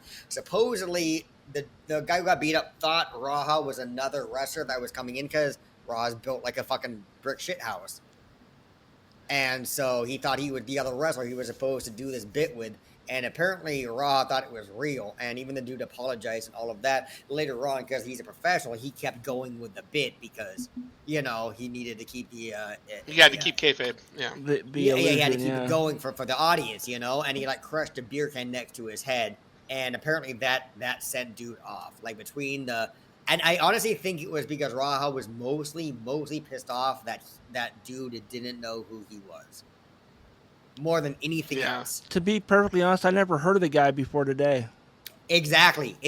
And I'm like, dude, you're built like a wrestler. He knew a wrestler was going to come up and do a bit with him. It's kind of not crazy. He thought it was you, you know? Well, who sent Raha out to begin with? That's another question, too. Raha was actually waiting on stage, and he was scheduled to come and fight later, but he grabbed dude from the back when he wasn't looking. And then basically just did a straight, like, fucking suplex drop onto the dude's fucking neck and head. And then did a full fucking mount and just started punching him in the face. But like I said, there's full on, like there's punches like that are straight down. These were the fucking MMA. I'm going to knock your jaw off. Yeah. Yeah. No, I can imagine it doesn't sound like professional wrestling at all. I mean, shit. No, I mean, and these were real hits. They were real fucking hits. The dude apparently just recently woke up is the good news. It does not sound like he died. It sounds like he is. But who knows what his state's going to be in. Yeah. Like. He's missing a lot of teeth is what they're saying. I mean... Like I said, I actually don't. I was tempted to play it on the stream, but it's actually not very appropriate for a stream. It is a graphic. Yeah, it would attack. probably get the video pulled off of both Twitch and on YouTube. An absolutely brutal attack and unnecessary. Like I'm sure other people have posted it on YouTube if people want to go look for it and go search for it. Oh, you can look for it. It's all over. It's all over everywhere. It's all over Reddit. It's all over. Yeah, no, it is not a secret thing. Like it is. It was a brutal attack. Like. I'm actually surprised the guy's alive, to be frank with you. But the drop on his head alone, I'm shocked he survived. Well, especially if he didn't do it in the way that professional wrestlers do that kind of shit. Oh, it wasn't done right. No, they land on their shoulders. You know, he dropped him straight on the back of his head. It was straight, like he lifted him on the back, like an MMA fight. Yeah, bam, like it was an MMA drop exactly. It was, and then like even full mount a man who's unconscious and proceed to try to knock his head off is fucking insane. Yeah, where was everybody else in the ring? Like, where was... The ref, I mean, it's funny, a lot of people online were like, where's the ref? And I'm like, do you think these are real fucking refs? Like, these are actors. Usually, though, they'll jump on them and try and pull them off. And eventually... But I mean, think about it. This guy's doing a real ass whooping. I honestly think people were circle. So shocked they backed off for a second. Eventually, a couple wrestlers did jump in him and wrestle him off, but it did take a shocking amount of time. Yeah. Like I said, I'm amazed he's alive. I'm shocked he's alive. Well, I mean, like, he's probably never gonna wrestle again. Oh no, probably he's not. Done. I shudder to think what his long-term damage is going to be. I'm sure he's got neck and shoulder damage. There's no doubt he's got major facial structure damage. These were bare fist fucking. Like I said, and this is an MMA fighter, somebody who. Well, maybe he can get appointed to something. Maybe Trump will appoint him to like Secretary of Education or something. Oh my God! You know, if Trump felt like he could get like sympathy for a pardon, you know he would. Yeah. All right. Well, on that somber note, it is, I think, time to wrap up the show. Yes. Yeah. These pop culture segments started as palate cleansers. Now I feel like we need a palate cleanser for that story. Why do you think I have that beer? Yeah. I mean, I suppose I could go back and look at that other story that I was flustered. The last story I had for Geek this week was Marvel may have settled on a new code name for Miles Morales instead of the was it the Amazing Spider? No, it wasn't the Amazing Spider-Man. Spectacular Spider-Man, I think is what he was called. Either way, it says here, may not be long before Miles Morales is no longer known as Brooklyn's friendly neighborhood Spider-Man. Peter Parker, the original Spider-Man, is the original Spider-Man, but Miles Morales is giving Peter a run for his money as far as popularity goes. Both heroes share Spider-Man mantle, and so far hasn't been a problem. There's enough web shooters and fluid to go around. But there has been chatter in recent years regarding the benefits of Miles Morales being something else than Spider-Man. And this may sound silly on the surface, but an upcoming Marvel book lends some credence to the speculation. It says here, Marvel released in November 2020 is released in its November 2025's solicitations which include Radioactive Spider-Man #2. The title is a part of the X-Men Age of Revolution event, which takes place of the Marvel's X-Men publishing line. In the 30th anniversary of of Apocalypse, Age of Revolution propels the Marvel Universe 10 years into the future, where the former Doug Ramsey, now known as Revelation, the heir to Apocalypse, runs over the world when trying to defeat a new foe called Mayhem. Spider-Man will call for backup in the form of Ghost Spider and Spin, the latter being a possible new name for Miles Morales. Spin. Okay. I wouldn't be opposed to that. Honestly, here's the only thing I'm opposed to is there's so many Spider-Man-like-esque characters. I like it already. Like, I mean, even Venom and Carnage all kind of like Spider-Man. Like, I mean, yeah, there's a whole group of there was in the last version, not the most recent, the first Spider-Man animated series that came out after Marvel was purchased by Disney.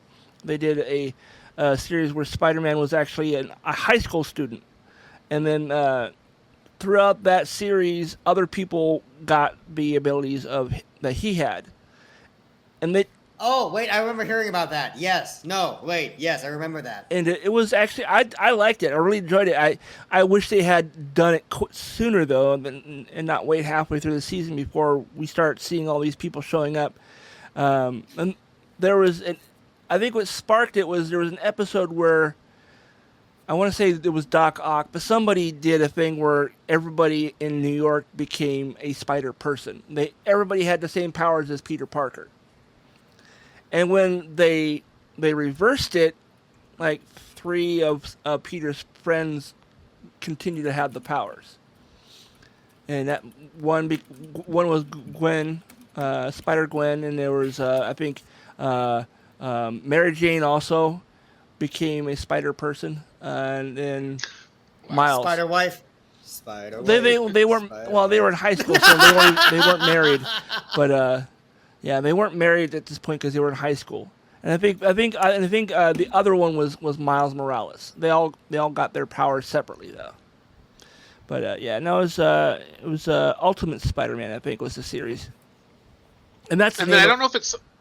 Yeah, go ahead. I was going to say, I don't know if it's something you told us last week or something else I read, but that Sony has basically told Marvel that they can't have Miles Morales in the MCU until they're all done with their stuff. Oh. Yeah, that's fair. I haven't heard that. Fair. That's fair. Makes sense. I just wish they would have continued with the Silk series, because that would have been a really cool story, because Silk was I think she was a Korean American. She got bit by the same spider as Peter. But she was a slut. Huh? What? Spider's got to eat, man. If nobody squishes it, it can bite lots of people. Holy shit! This thing is going to biting everybody. It wasn't even Disney at this point, dude. It was Marvel. I don't know. The series was. I read some of the comics. They were really, really interesting. I downloaded a bunch of them and intended to read them all, but I need to go back and start reading them again. They were really good either way. And then when I heard that they were doing a TV series, I was like, this would be amazing because this is a great story. It's different enough that it's not going to be just another retelling of Peter Parker with a different face. Yeah, that'd be kind of nice, to be honest with you. But I don't think they should give him new powers. I know that's easier said than done. Well, I mean, don't know what new powers he would give Spider-Man. The other Spider people all have like variants on what he has. Like Miles Morales has that electricity thing that Peter doesn't have. Does anybody squirt silk out their butt? No, but they're Maybe that's the man spider. Yeah. Yeah, I think that was the man spider actually.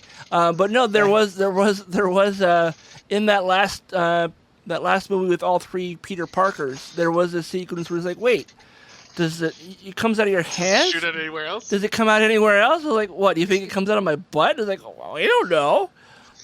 That was probably one of the funnier scenes in the whole movie. That whole scene felt improvised.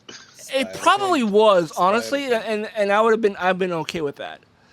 And I'm glad that they did the meme where they're all pointing at each other, you know? Yes. I've actually never seen any of those movies. Oh man, I love the MCU Spider-Man. I really like Homecoming and Far From Home. I like those. If you guys haven't noticed, I don't watch many movies. If you can't tell. Yeah. Like they're not my thing. So. I mean, if you I like watch anime, I play games. That's mostly my thing. If you like Spider-Man, the Tom Holland Spider-Man movies are all really good. I like Tom Holland, but Yeah, he is Spider-Man for my money. I mean, I do remember. I love the story about him getting hired, but basically he backflipped onto the scene, and they were like, "Okay, we'll call you if we want you." Yeah. All right, I guess that is it for today. Thanks for. Yeah, my palate feels cleansed now. We're not after so. the salmon or after the Miles Morales story. Yeah, both. Wow. Sorry to bring the vibe down or something. But all right, guys, everybody, thank you for listening. Please like, subscribe, leave a comment. You can leave a voicemail or a text on the phone line. Leave a comment on YouTube. Follow us, like us, share it with your friends. Thanks for tuning in. Any last words, gentlemen? Just that you can do all the same things that you can do on YouTube over on Spotify, all the comments and likes and all the other shit. And if you get it on Spotify, you also get the video side of it too. So if you're listening to this through like your Apple podcast app or anywhere else that you're listening to the podcast, if you want to see us, you can either do it through Spotify or YouTube, or now also on Twitch. So yeah. Yeah. Yep, right on. And all right. Fuck Trump. Exactly. Fuck Donald Trump.